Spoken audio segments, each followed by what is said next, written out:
Love these stories. A couple questions from the audience.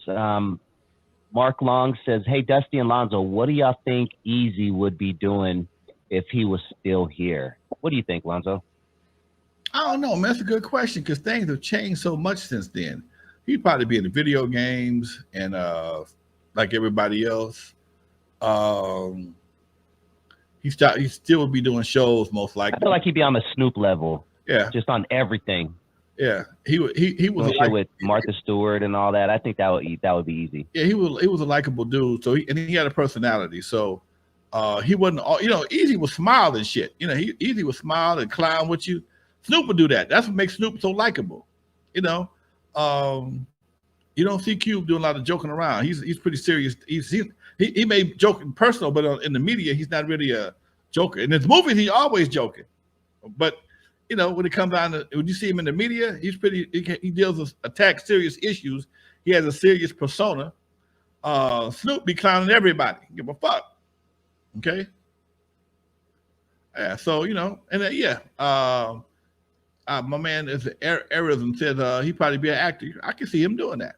Yeah. Very easy. Definitely. Someone asked, Lonzo, have you ever worked with or done any business with Dick Griffey? I'm sorry, that was Chris Stacks. He says, Lonzo, have you ever worked or done any business with Dick Griffey? I did.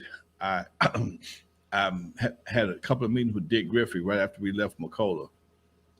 And I know why they called him Dick. His contract was horrible. His contract was horrible.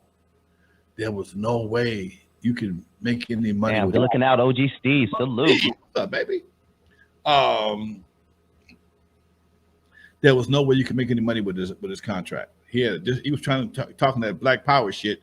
Meanwhile, he put the black pole up your ass. It was horrible, dude. It was horrible. And he had his enforcers. Guys that did security. Big West and some other guys and Big Mike and them that would they would make sure this shit was enforced. So, and I knew all those cats and I knew better than deal with it. So I saw his contract. I read that shit. Oh, hell no. Then shortly after that, he left out of here and went to he moved to Africa, South Africa. He started dealing with diamonds. Yes, sir. Yes, sir. That was there you go. There's been a lot of hip hop inspired. Go ahead, Lonzo. I'm sorry. No, I was just clearing my throat. Okay, cool. Yeah, sorry. This kind of delay messes us up every once in a while, but there have been a lot of hip hop inspired biopics that have come out over the years. I mean, going back to Crush Groove, which was Russell Simmons, is loosely based on Russell Simmons and Def Jam. I mean, we have 8 Mile, Straight Outta Compton, the Biggie movie, All Eyes on Me. What is Lonzo's favorite hip hop biopic? Straight Outta Compton and 8 Mile.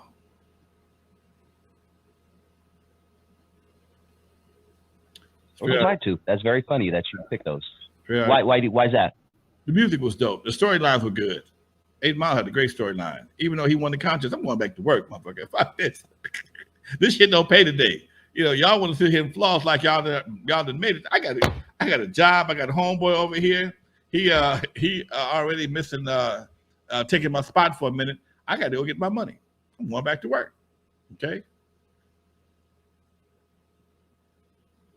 And Straight Outta Compton, of course, I was in that some bitch. So yeah, I enjoyed that. And it was a lot of fabrication in that damn thing, but I ain't gonna get mad at him. And no, Jordan Chapman, Eazy never had a Camaro. Now he never came to my house. When I first met Eazy, he was driving a Suzuki Samurai. He didn't have no 64 Chevy. He had a Suzuki Samurai. Okay. And then I saw him. He started buying Benzes and the BMWs and the other cars. But for the most part, I never saw him drive a Camaro. He may have had one, never drove it to my house. And that's real talk. What did Eazy floss? What was his biggest thing to floss? You know, some people like cars, some people like jewelry. Was there something that you remember Eazy just having a lot of, or just really liked to spend money on? He liked cars. I went to his house one time. Eazy collected figurines.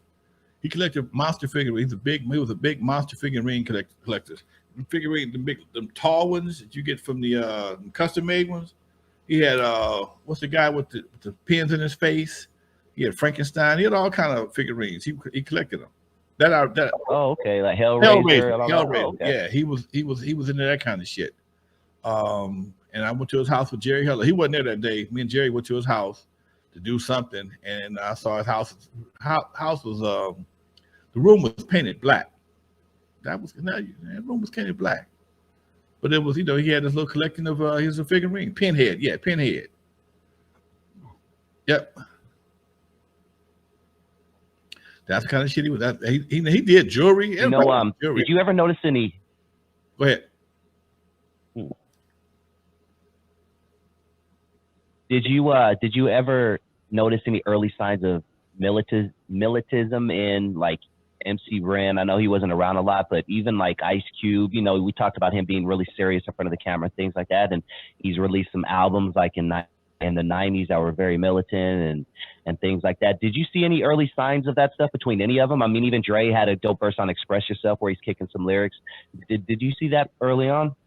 Everybody back then was trying to do some militant shit because Public Enemy and Chuck D was the shit back then. People forget. They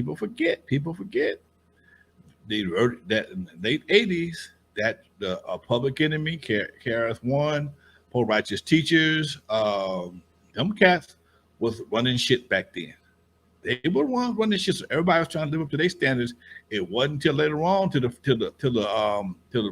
flipped over and became gangster shit.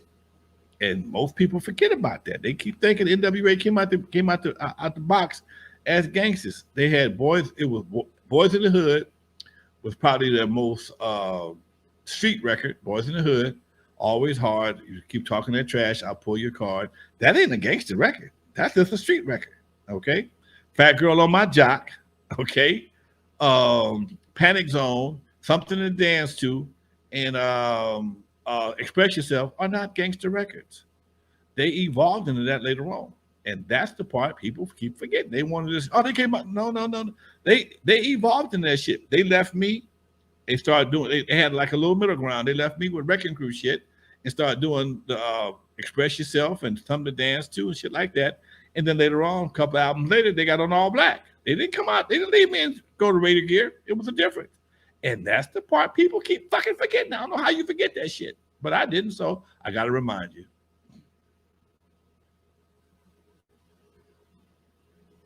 Yep, facts.